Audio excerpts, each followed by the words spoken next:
베토벤 교향곡 합창 제9번 D단조 작품 125 1826년 마인츠의 쇼트부자 출판사 현존 악보사 중 두 번째로 오랜 회사 1748년 창업했음 바그너의 악보를 독점 출판했고 몇 개의 잡지도 출판해서 출간한 초판 스코어의 제명은 다음과 같이 기재되어 있으며 이것이 이 곡의 바른 명칭이다.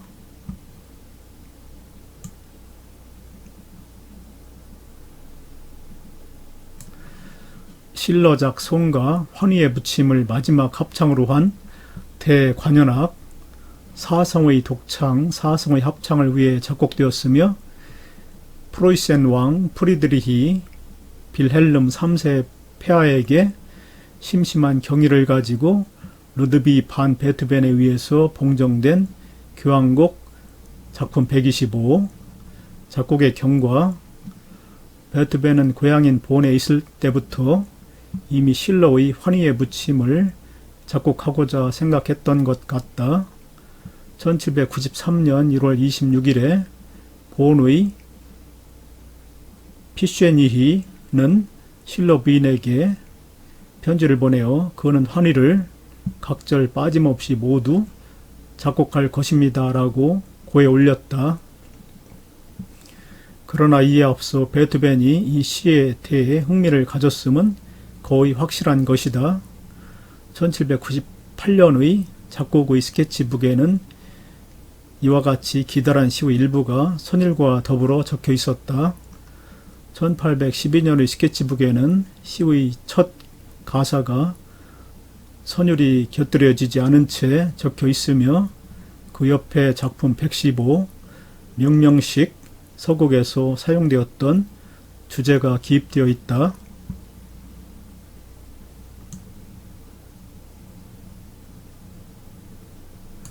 한편 1809년의 스케치북에는 우리들이 지금도 볼 수 있듯이 교향곡 제9번의 제1악장 제1주제로의 도입 무명이 이미 적혀 있었다.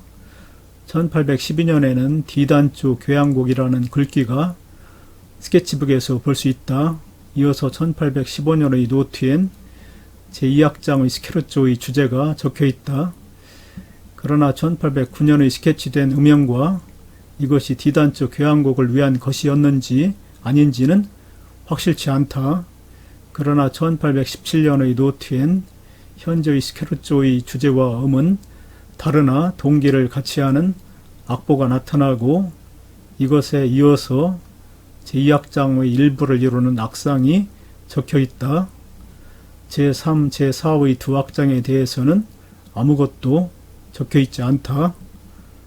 1818년 후반에 사용되었던 노트 속에 교회 선법에 의한 주님 되시는 하나님이여 우리는 당신을 찬미합니다.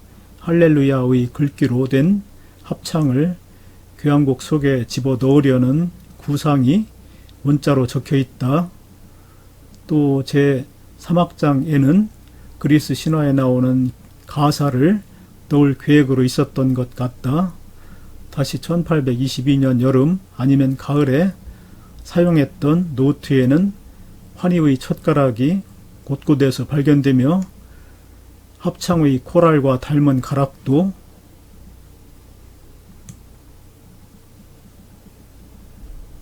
발견된다. 1822년 10월 10일에 런던 필하모니 소사이어티 1813년 창립에서 교향곡의 작곡 위촉장이 전해왔다. 이것은 지금까지 베토벤의 머릿속에 떠오르기도 했고 꺼져버리기도 했던 합창이 붙은 교향곡 구상을 즉시 실현하게 만든 계기가 되었다. 그래서 1823년 말경이거나 24년 초에 이 거창한 교향곡은 완성되었다. 환희의 작곡 의도를 품은 때로부터 완성까지를 통산하자면 약 30년에 걸친 것이다. 초연 1824년 5월 7일 퀼런 토나토와 극장에서 베토벤 자신의 지휘 실질상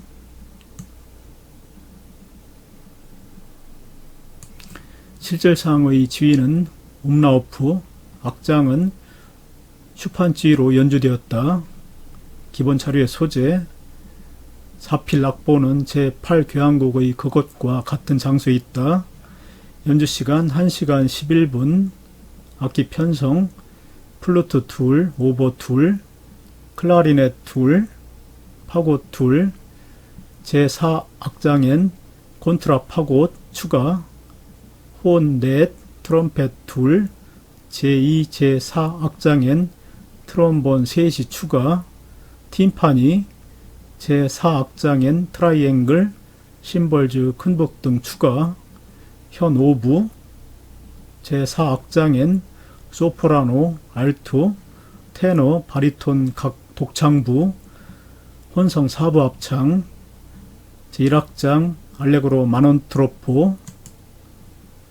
알레그로 마논트로포는 악보에서 빠르지만 지나치지 않게 연주하라는 말. 운포코 마에스토소. 운포코 마에스토소는 같은 템포로 조금 장음하게. 디단조 4분의 2박자 소나타 형식. 처음 16마디의 사이 디단조의 딸림 음상의 화음으로 그 3도음을 뺀 3번음이 연주되며 그 사이에 제1주제의 주동기가 번개처럼 번뜩이고,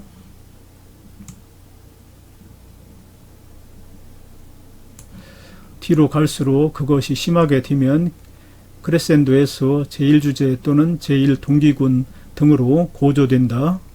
악보 1.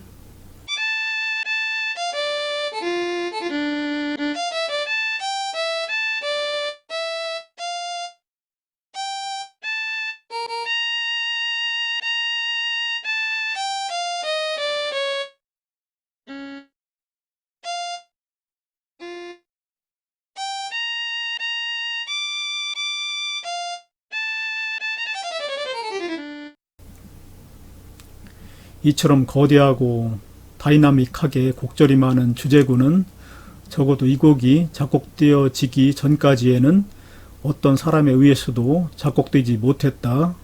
이 거대함은 제1악장 뿐만 아니라 이 교향곡의 전체를 지배하고 있다. 이 주제 제시 후 으뜸음상의 3도음이 빠진 화음이 세분되어 연주되고, 처음과 마찬가지로 제1주제가 한 번 더 제시되는데 후반은 생략되고, 그 대신에 주제의 일부 동기를 잘게 다루어 다음의 새로운 동기 악보 2,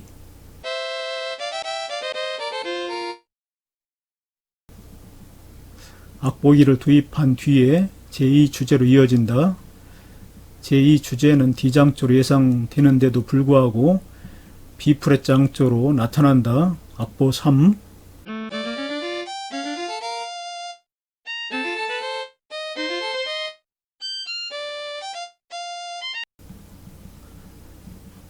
제2주제는 제1주제와는 달리 즐거운 성격의 가락이다. 이에 이어지는 부분도 대체로 앞의 기분인데 때때로 제1주제의 부분을 섞어가면서 제158마디부터의 전개부로 진행된다. 고전적 소나타 형식은 제시부를 반복하는 것이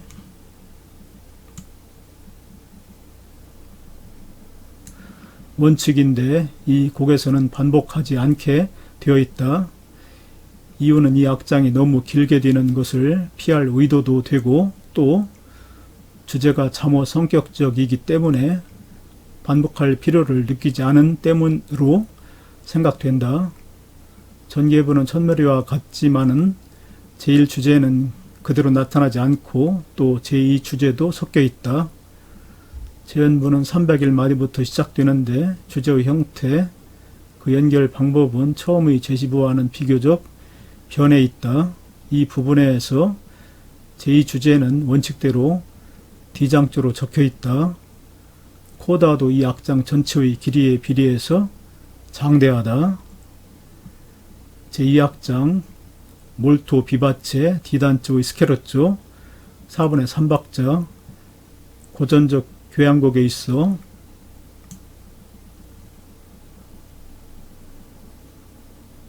제2악장은 느린 가요적인 악장을 두는 것이 통례이나 베토벤은 처음으로 그러한 통례에 따르지 않고 순서의 변경을 감행했다.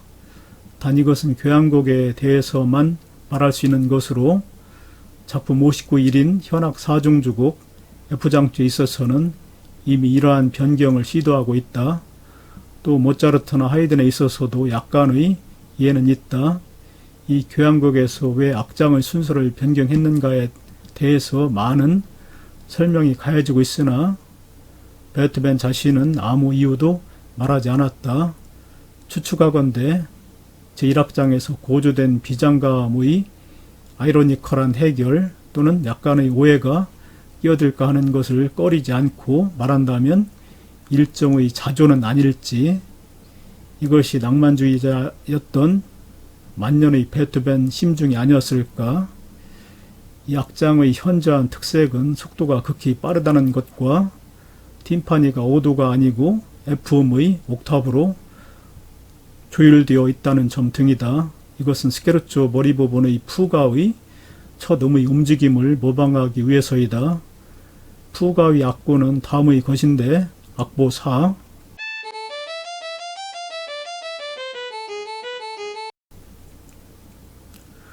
중간에서 부주제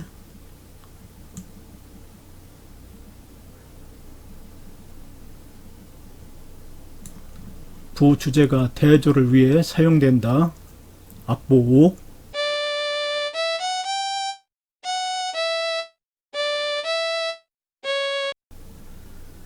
트리오는 두 가지 선율을 사용하고 있다. 악보 6, 7